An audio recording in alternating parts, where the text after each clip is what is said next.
suppose I had my own journey, and this kept me going through my journey. You know, when I was ill for a while, that I wanted to create something, and I had a focus on this, and that's what my piece is about. It's about being brought through tragedy or through suffering to a better place. Yeah, it's a cathartic journey. Yeah. But usually it feels wrong, and it takes us somewhere that we don't want to go, because to get somewhere new, we have to go through something that we don't want to be in, that we're not comfortable being, somewhere that we don't know. To get to that place, to get to that new place. And I think that we do have a guiding force that kind of overlooks us, a creating force that in order to create something, that something must be destroyed as well. Like, is it better? Is it worse? We don't know. It mightn't be better. It's different. It could be something new. New could be a new place. New understanding. New mindset, new viewpoint. We could be brought to new connections. I think we find a lot. I think as children we can't see other people's opinions. We don't know what other people are thinking. We're not empathetic at all. I think that's something that happens when people go through difficulty, and then they can see it in other people, and they can relate to them, and they can connect with them. I find as well, I think when people go through, creativity becomes important to people when they have tragedy in their lives as well. I think people start to realise that how important it is. This is why we're here. We're here to create. This is why we're all. This is the answer to the big question. We're here to create. We're here to put forth. We're here to share, and we're here to connect. So there was a part of me like that creativity is this incredible thing that other people have, but not me. And so I think that was one of the biggest ones to tackle here. It's the numerous ways people have been like, wow, that's really creative, that's really beautiful, that's so inventive and clever, and it's little things that like I don't register. I definitely felt like, some of the habitual thoughts about gremlins haven't changed, but with an amazing support group that the Creative Intensive has offered, it really mutes them to be able to create and not have to worry about like, no, this is shit, And also just watching other people has been so inspiring, and it really just got my confidence up and just dancing, and I think I've brought some more dancing into my movement style, or my piece as well. But these have been dance warm-ups. It's just like get into the groove and sort of relax and think about your body, not just trick. The process that I kind of went through, like, it felt like exactly what I needed to go through at this time in my life. I mean, I'd kind of said it that way, and I hadn't come in with too many intentions, or like I was really just happy to meet new people and be quite open to the experience, but it felt like everything that happened was exactly what I needed right now. And it's been really good kind of having the outside eyes. Like, I haven't filmed myself at all in this process. I've just really stuck to what feels right, or what like the mentors or my peers have kind of advised works, and the kind of group has been so supportive, and it's really built my confidence. And I don't know, maybe it's confidence I lost a little bit that I hadn't even realised that I had lost. So it's been really great. I think creativity is just being open to ideas, and then having the tenacity to follow the ideas and see how far you can push them, or where they might lead. And then the idea for the lamps just came one day to my brain, and I always loved to touch lamps as a kid, and I just thought that's a really easy visual way of communicating what the piece was about for me. It's like I touched the lamp. It's like I'm literally the conductor of the energy to create that effect. And so that was kind of like, and then I touched the hoop, and then the hoop, the light comes on, and that's kind of like So it's like a setup for the hoop, but it's kind of like about that, like having this like kind of internal energy and then manifesting that in various ways.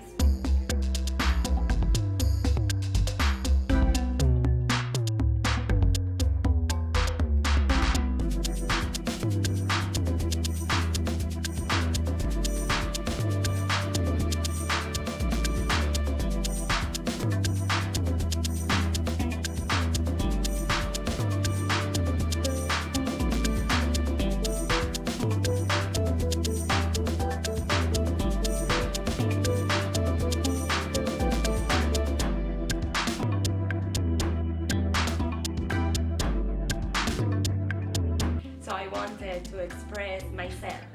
So I was like, okay, I want something that is very me and something that connects with people as well. So something that it tells people something. And so I thought in my culture, like, you know, I'm from Spain, so flamenco is very like powerful. And I wanted to connect with that power. Right. So then I was like, okay, cool, I want to connect with these. And then it came these, like, all these, like, you know, like a bees, like an animal, but like a lady as well, like, I don't know, like a all mix, like beast, animal, human, and all into together. Because I didn't want to do like I'm a human. Now I am an animal.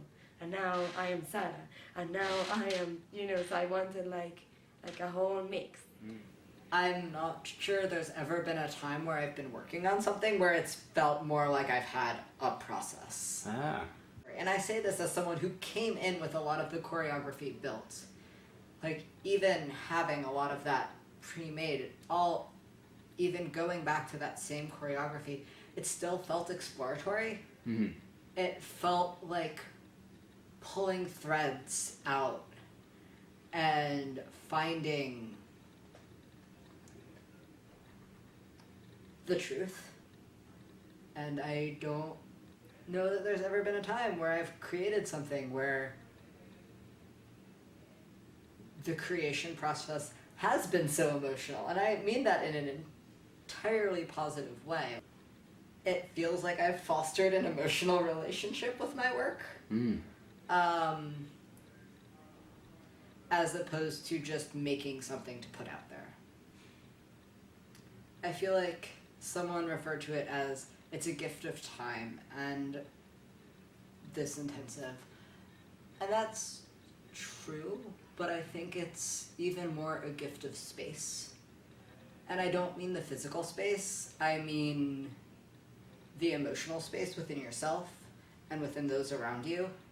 I did the showing yesterday. The things that people kept saying was like, oh, you're like a sculpture, you're like a painting, you know, I feel like I'm in a movie, and it was like this, it was cool because I didn't intentionally try that to happen, but it just, from really opening up to the creative process, it just kind of happened. You know, it wasn't forced. With my trapeze is really cool because you can take the bar off.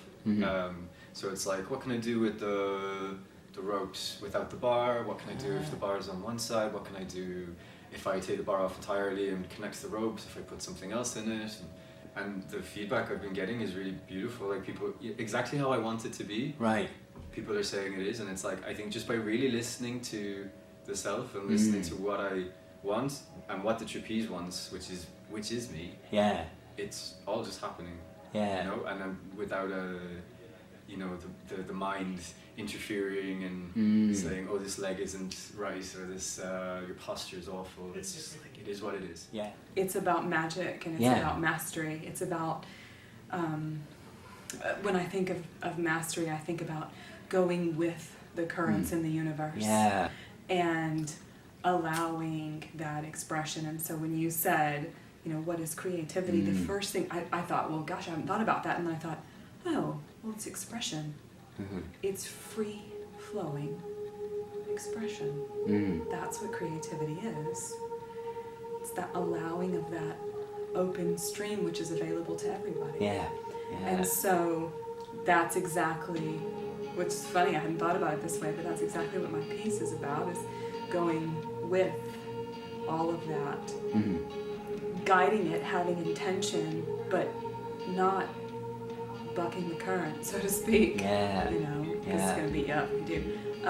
But, you know, and that's what magic is normal to me. Like magic is everywhere in the world. Yeah. It's energy. That's all I mean. Yeah.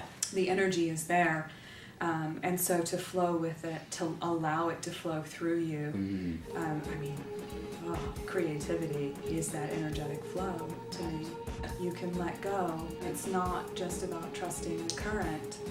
It's about trusting yourself, because the universe is perfect. All the things are flowing to you. Do you trust yourself to flow with them? I was really determined for this to be different. That's why I came here. I wanted to create in a way I had never created before. Magic and mastery are about being, not doing. Yeah. Being, not doing.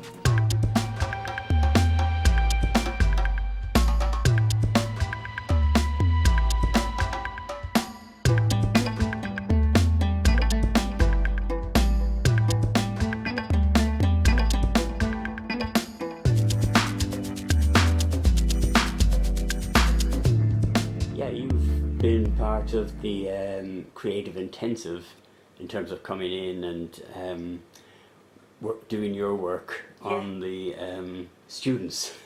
Can you tell us a little bit about that process? What did that involve? Yeah, so the workshop's called The Fountain of Your Potential. So it's very practical, very hands-on process of ownership of your own potential, of your creativity. I mean, this is a very creative workshop already, but this is about owning both physically and emotionally what your potential is. So it's really a process of getting a closer relationship, you with you. And we go right into the you physical, but also the you, let's say, energetics, because this work's all energetic as well as physical. So where you place your focus, what you own within yourself is this. I think this process brings this up in you anyway in the workshop, and this helps you to own it, let's say, more comfortably. This creative force is in you all the time. Yeah. So it's something to take home with you, but it's also something to then express here in the workshop. It's a fusion of the two, because you yourself are your instrument. And it's really getting to know your instrument. I'm a dancer, and that's who I want to be. Like my main thing is like contemporary dance is what I do mainly. And for me, the thing that has been the most amazing out of everything was that every single mentor and every single person actually here has let me be that. No person judged me as to, you're supposed to be aerial, you're supposed to be doing tricks, you're supposed to be an aerialist. No, everyone's like, you're a dancer, so do your thing. We're here to give you a little bit of like the minutia of what it is to be doing aerial, but at the end of the day, you're a dancer, so whatever's gonna make you elevate your art. Yeah. And I think it has, and I think it really has. Just using an apparatus to be aware of and to use the attention towards helped a lot with my own attention and my own bodily awareness. Having something that's so I'm used to dancing with people. I'm used to having a body next to me that's warm, it vibrates, it breathes. So I can listen to it, I can smell it, I can feel it, and therefore based on what I get from it, I can push and pull and give and get and melt and stand.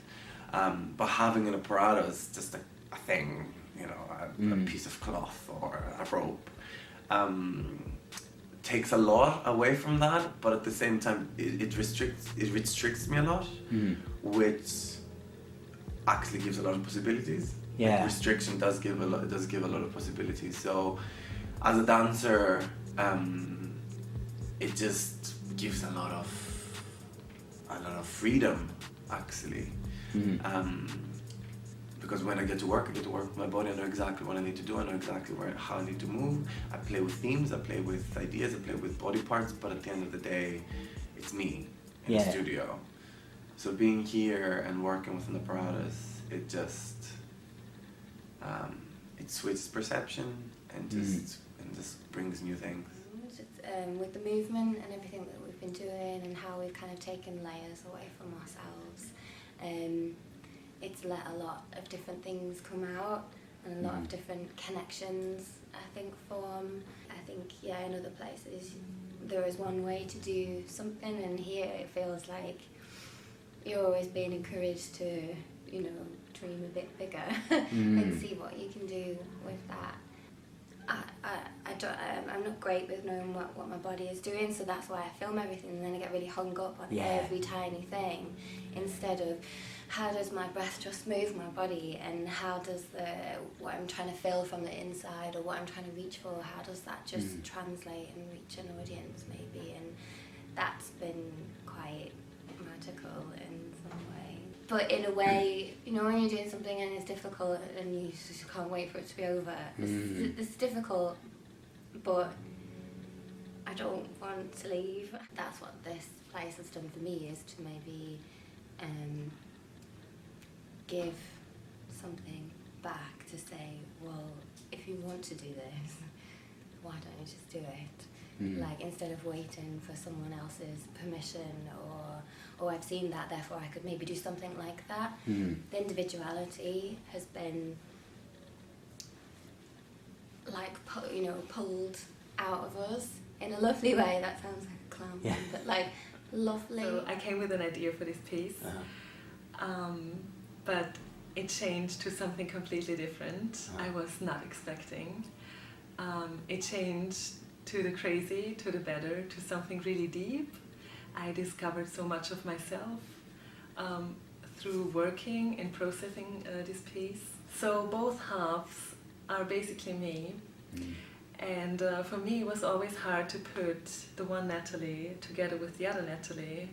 And I ask myself really often, like, who am I? Like, on the plane I have to be like the strict flight attendant version of me, and on my free time I can fly around in the air and dance on walls and have like glitter everywhere. I learned it's all about the glitter and cream, So for me it was always hard. Do I have to decide who I am? Like, I am both, and this piece is exactly, it led me there. So I can be both, and it's okay. So I can be the dancey person and enjoy this freedom, but I can also be the flight attendant, and I don't have to choose. I came here with a piece that I wanted to make about men. As part of my creative process, I wanted to work on sort of building better male characters. So the piece started off with me wanting to try to find something that men wanted to talk about. Like, women's roles have changed, and in that men have sort of backed away to give them the space that they deserve and need. But I think there's still this expectation that men need to be what they've always been.